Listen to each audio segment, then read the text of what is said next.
वालेकुम नाजरीन, उर्दू वर्ल्ड श्रीनगर की तरफ से मेरा प्यार भरा आदाब कबूल फरमाइए। मैं हूँ आपका मेज़बान सईद अबरार अहमद। उर्दू एहसास व जज्बात का शीरीनी से इबलाग करती है। उर्दू कोहना सकाफ़त की अजीम पासदार है, लेकिन दौर हाजिर में उर्दू अपनी शनाख्त बचाने के लिए जो जद्दोजहद कर रही है, आज हमने इसी मौजू पे बात करने के लिए अपने स्टूडियो में बुलाया है। आज हमने दो मेहमानों को मदऊ किया है। आप है सईद हिसामुद्दीन बुखारी साहब, आप शायर है, और सईद मोहिद्दीन साहब जो सईद नारबली के नाम से मशहूर है। आप तज्ज़ियाकार है। आप हमारे साथ जुड़ रहे कॉन्फ्रेंस कॉल पे। आप दोनों का हमारे प्रोग्राम में खैर मकदम है। आपको क्या लगता है कि गज़ल और नज़म ने उर्दू को बहार कैसे बख्शी? रसूल करीम अस्तईज़ बिल्लाहि अस्समीउल अलीम मिनश्शैतानिर रजीम बिस्मिल्लाहिर रहमानिर रहीम। अबरार साहब, क्योंकि आपने गज़ल और नज़म की बात छेड़ी, वाकई मैं एक शायर हूँ। 9वीं जमात से मेरी शायरी का आगाज़ हुआ, लेकिन पहले मैं कश्मीर में लिखता था। लेकिन मैंने सोचा क्यों न मैं भी उर्दू में लिखूं और उर्दू ज़बान की कुछ खदमत कर सकूं। लिहाजा जो कि शायर होता है वो अपने जज्बात की अक्कासी शायरों में लिखता है और जो कि लोगों के सामने आता है। क्योंकि अगर दौर साबका के शायरों को देखा जाए, उनमें से सफ़े अव्वल पर डॉक्टर सर मोहम्मद इकबाल, वली, ज़ोक, मिर्ज़ा गालिब और बहुत कुछ शोरा हजरात ने उर्दू ज़बान में लिखना शुरू किया और अपने शायरों के ज़रिए अपने जज्बातों की अक्कासी की और उर्दू ज़बान ने आहिस्ता आहिस्ता फ़रोग पाया। क्योंकि सबसे पहले जब उर्दू ज़बान का पूरी मुकम्मल तौर पर आगाज़ नहीं हुआ था, तो अगर देखा जाए, मेरा मानना है कि इस ज़बान ने जन्म लिया नवाबों के घर से, गोया नवाबों के घर की लोंडी मानी जाती थी। पूरे हिंदुस्तान में इस ज़बान का वजूद नहीं था। कहीं तेलुगु, कहीं बंगाली और कहीं हिंदी और कहीं और बोली जाती थी। लेकिन अगर देखा जाए तो सबसे पहले डॉक्टर अल्लामा इकबाल, वली, ज़ोक और बहुत कुछ हजरात शायर ने इसकी खदमत की। अगर हम आब हयात का मुताला करें, जो कि महमूद हुसैन आज़ाद ने लिखी है, अगर उसके अल्फाज हम देखें, उसमें बहुत से अल्फाज ब्रिज भाषा के हैं, हिंदी के हैं और फ़ारसी के भी हैं, जो कि खिलत मिलत ज़बान है। आप बताइए कि उर्दू रोब ज़वाल क्यों हुआ और इसके फ़रोग के लिए क्या करना चाहिए? शुक्रिया इब्रार साहब। अगर हम उर्दू के ज़वाल की बात करें, हम इसे ज़वाल पज़ीर नहीं कह सकते हैं। हाँ, ये बात सही है कि जिस दर्जे उत्तम तक उर्दू को फ़रोग पाना चाहिए था, वो नहीं हो सका। आजकल अक्सर ये कहते हैं कि हिंदुस्तान में उर्दू की ज़बान फ़रोग नहीं पा रही है, अगरचे ये दूसरी सरकारी ज़बान है। अगर हम जम्मू कश्मीर रियासत की बात करें, दक्कन लखनऊ वगैरह की बात करें, या कई ऐसी रियासतें हैं हमारे हिंदुस्तान की जहाँ पे उर्दू को सरकारी तौर पर दूसरी ज़बान माना जाता है। ज़रा हम देखें कि अगर हम अपने हमसाया मुल्क पाकिस्तान की बात करें, जो कि टोटली मुस्लिम पॉपुलेटेड मुल्क है, वहाँ की सरकारी ज़बान उर्दू है। अगर हम वहाँ देखें तो हस्ब तवक्का वहाँ भी उर्दू ने वो फ़रोग नहीं पाया जिसका ये हकदार था। वो फ़रोग नहीं मिला उर्दू ज़बान को जिसकी ये ज़बान हकदार थी। वहाँ भी इस चीज़ का रोना रोया जाता है और हिंदुस्तान में भी, बल्कि हम ये कहें कि जहाँ जहाँ तक उर्दू ने अपनी अदब, अपनी मिठास और अपनी यगानगयत की वजह से और अजीम शायरों और मुफक्किरों और अदीबों की वजह से पहुँच बनाई थी, वहाँ तक ये मुकम्मल तौर पर नहीं पहुँची और न फ़रोग मिला। अगर हम यहाँ अपने हिंदुस्तान की बात करें, जैसे मैंने पहले भी तज़किरा किया कि गांधी जी का कहना था کہ اردو کے حروف قرآنی حروفوں کے ساتھ ملتے ہیں. جو ان کے بات کرنے کا یا جو ان کا اظہار کرنے کا جو مقصد اور مدعا تھا وہ بالکل شیشے کی طرف صاف تھا. لیکن وقت بدلنے کے ساتھ ساتھ لوگوں کے ذہن بھی بدلتے ہیں، ذہانتیں بدلتی ہیں، حکومتیں بدلتی ہیں، باقی ایڈمنسٹریشن بدلتی ہے. اگر ہم جموں کشمیر کی بات کریں، یہاں بھی اردو کو وہ درجہ حاصل نہیں ہے. اگر ہوتا تو یہاں انگریزی کے بجائے ہر ایک دفتر میں سرکاری زبان کے طور پہ اردو کو ہی چلانا چاہیے تھا، لیکن نہیں ہے. اگر ہم بات کریں، اگر ہندوستان میں بہت سارے ایسے لوگ ہیں جن کو یہ تصور ہے کہ اردو مسلمانوں کی مذہبی زبان ہے، جبکہ ایسا بالکل نہیں ہے. کوئی زبان کسی مذہب کی زبان نہیں ہوتی ہے، کوئی زبان کسی علاقے کی زبان نہیں ہوتی. یہ زبان جو ہے سرحدوں سے بالکل مکت ہوتی ہے، پاک ہوتی ہے. صرف بات یہ ہے کہ زبان کو سمجھنا ہے. جب زبان کے ساتھ جب دشمنی کھڑا ہو جاتی ہے، جب زبان کے ساتھ یہ کہا جائے کہ یہ فلانی کی ہے میری نہیں ہے، تو قدرتی بات ہے زوال تو آنا ہی آنا ہے. اگر عوامی طور پر یہ بات ہے تو سرکاری طور پر اگر اردو کو سرکاری زبان بنایا گیا لیکن استعمال نہیں کیا گیا، جو اس پر فنڈس نکلتے ہیں سرکار گورنمنٹ آف انڈیا سے نکلتے ہیں، ریاست جموں کشمیر کی بات کریں تو یہاں سے بھی نکلتی ہیں.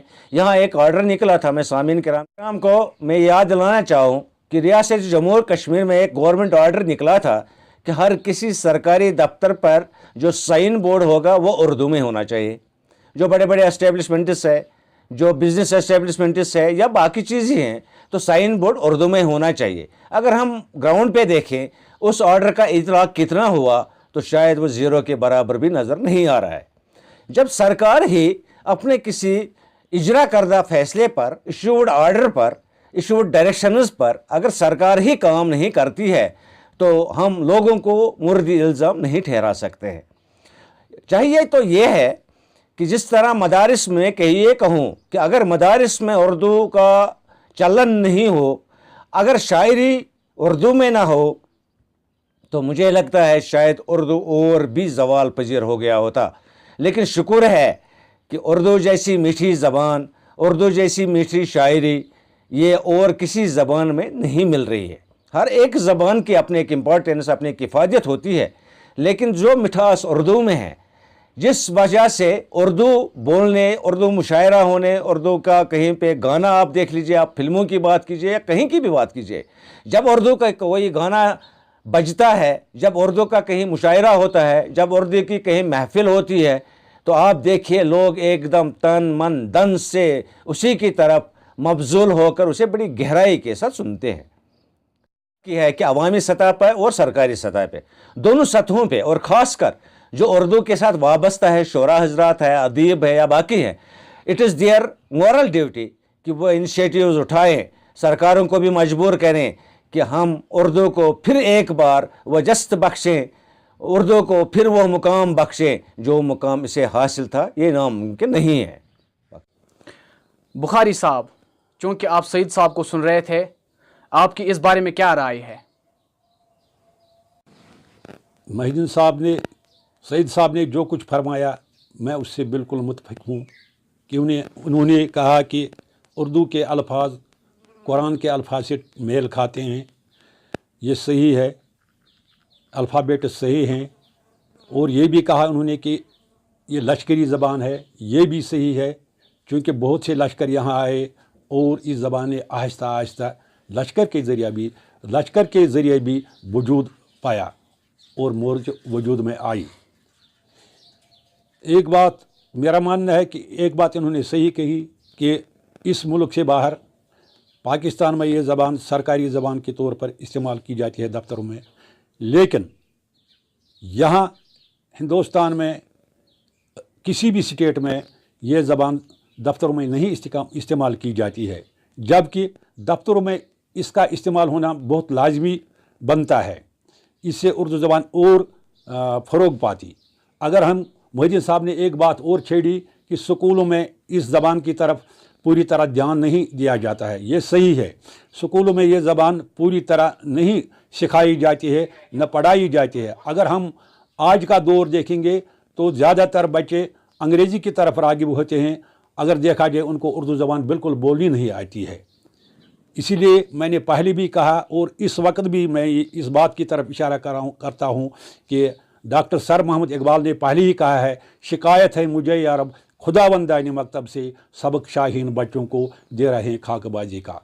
क्या ही अच्छा होता अगर ये ज़बान बतौर सरकारी ज़बान इस्तेमाल की जाती, कॉलेजों में या दफ्तरों में हर एक लिखाई इसी में, जिस तरह अंग्रेज़ी में सरकारी जिस तरह दफ्तरों में अंग्रेज़ी ज़बान का इस्तेमाल होता है, अगर इसके बरक्स उर्दू ज़बान ही में दफ्तरी कार्रवाई हो जाती है तो क्या ही खूब होता है।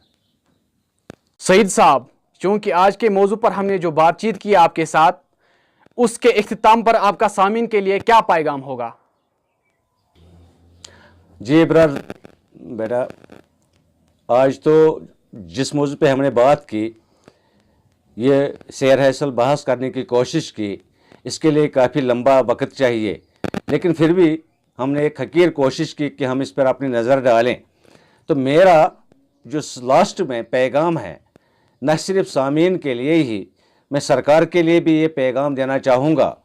न सिर्फ हिंदुस्तान बल्कि पाकिस्तान बल्कि पूरी दुनिया के लिए मैं पैगाम देना चाहता हूँ कि जितनी भी ज़बानें दुनिया में हैं जिनका अपना एक महत्व है, उन्हें अरूज दीजिए, उनके लिए उनको बढ़ावा देने के लिए कोशिश कीजिए। इसमें जो रोल है सबसे पहले वो पेरेंट्स का है, वालिद। लिहाजा पेरेंट्स को ध्यान देना है कि उनके बच्चे अगर अंग्रेज़ी सीखते हैं, दूसरी ज़बानें सीखते हैं, क्या वो उर्दू भी सीखते हैं? उर्दू ही नहीं, अगर बच्चे में कोई और दिलचस्पी किसी ज़बान के साथ है वो भी सीखे, लेकिन चूँकि उर्दू दुनिया की मानी हुई तीसरी ज़बान है, लिहाजा इसकी अपनी एक इम्पोर्टेंस है। वालिदिन के लिए मेरा पैगाम है कि वो अपने बच्चों पर नज़र रखें कि क्या वो सही मायनों में उर्दू सीख रहे हैं और पढ़ रहे हैं। उस्तादों के लिए मेरा पैगाम है कि वो भी अपने बच्चों को उर्दू पढ़ाते वक्त उस पर ध्यान दें। अगर कोई उस्ताद उर्दू पढ़ाने के काबिल नहीं है तो उसे ये सब्जेक्ट नहीं लेना चाहिए, क्योंकि ऐसे वो ना ही अपने मनसब के साथ वो इंसाफ कर रहा है और ना ही बच्चे के साथ इंसाफ कर रहा है, बल्कि आखिर में रिज़ल्ट ये निकलता है कि बच्चा जब उर्दू के साथ कहीं आमना सामना उसका हो जाता है तो वहाँ पे वो लाचार हो जाता है। और सरकार के नाम मेरा ये पैगाम है कि अगर सरकारी ज़बान तस्वुर किया गया है उर्दू को, तो उस पर इम्प्लीमेंटेशन भी होनी चाहिए। अगर ऐसा वो नहीं करते हैं तो वो भी इस ज़बान के साथ और इस ज़बान को बोलने वालों के साथ और इस ज़बान के साथ प्यार रखने वालों के साथ वो इंसाफ नहीं कर। उर्दू वर्ल्ड श्रीनगर जो काफ़ी मेहनत के साथ आगे बढ़ने की कोशिश में है और हमारी जो सरपरस्ती है और हमारा जो आशीर्वाद है उनके साथ है, मैं अपने सामीन किराम से भी ये गुजारिश करूं कि उर्दू वर्ल्ड के लिए अगर कोई तनकीद बराए तनकीद हो तो उसे ना करें, अगर तनकीद बराए तामीर हो तो वो करें, ताकि ये उर्दू वर्ल्ड जो है दिन दुगनी रात चुगनी तरक्की करे। क्योंकि ये वाहिद वो प्लेटफार्म है शायद जहाँ से आपको ऐसे मौज़ूआत मिलेंगे जो शायद आपको किसी और प्लेटफार्म पर दस्तयाब नहीं होंगे। लिहाजा मैं उर्दू वर्ल्ड का शुक्रिया अदा करना चाहता हूँ, इसकी पूरी टीम का शुक्रिया अदा करना चाहता हूँ और उम्मीद करूँगा कि आगे भी ये महत्वपूर्ण इम्पॉर्टेंट इश्यूज़ पर इस अपने प्रोग्रामों में जगह देकर उन पर बात करने का जी शूर और जी हैस लोगों को मदऊ करके मौका देंगे। शुक्रिया। हम सईद साहब और बुखारी साहब का शुक्रिया अदा करने से पहले बुखारी साहब से गुजारिश करना चाहेंगे कि वो अपनी किसी गज़ल से सामीन किराम को 2-4 अशार सुनाए। अजीज़म अबरार साहब, मैं आपका बहुत मशकूर हूँ कि आपने मुझे थोड़ा टाइम दिया। अगर गज़ल की बात करें तो इसमें बहुत टाइम लगता है। अब अपनी एक पुरानी गज़ल सुनाने जा रहा हूँ, मुलाहिज़ा हो। मेरे दिल पर तेरे ही तो नाम की तहरीर है, मेरे दिल पर तेरी ही तो नाम की तहरीर है, मेरे महबूब तू ही मेरे ख्वाबों की ताबीर है। रात दिन शामो सहर आता है तेरा ही ख्याल, रात दिन शामो सहर आता है तेरा ही ख्याल, तेरी सीरत तेरी सूरत वो सुबह तनवीर है। क्या बिसात मजनून की और रांझा की मेरे सामने, کیا بساط مجنون کی اور رانجھا کی میرے سامنے، میرے دل کے چاروں خانوں میں تیری تصویر ہے۔ راہ تیرے آنے کی میں دیکھتا ہوں صبح و شام، راہ تیرے آنے کی میں دیکھتا ہوں صبح و شام، ورد تیرے نام کا اس کا ہی تو تفسیر ہے۔ بن تیرے گلزار کو کچھ بھی نہیں آتا قرار، بن تیرے گلزار کو کچھ بھی نہیں آتا قرار، تو ہی میری زندگی، تو ہی میری تقدیر ہے۔ ایک اور ربائی سنانے جا رہا ہوں، عنوان ہے مسجد سے مے خانہ تک۔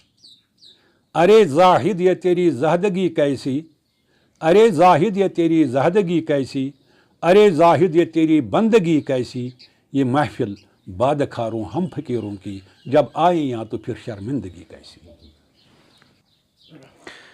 شکریہ بخاری صاحب اور سعید صاحب۔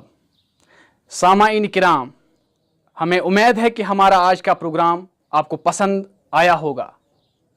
ہم آئندہ بھی کوشش کریں گے نئے موضوعات کو لے کر نئے مہمانوں سے آپ کی ملاقات کراتے رہیں گے۔ میں اردو ورلڈ سری نگر کی طرف سے سامعین کا ہمارے ساتھ جڑے رہنے پر شکریہ ادا کرتا ہوں۔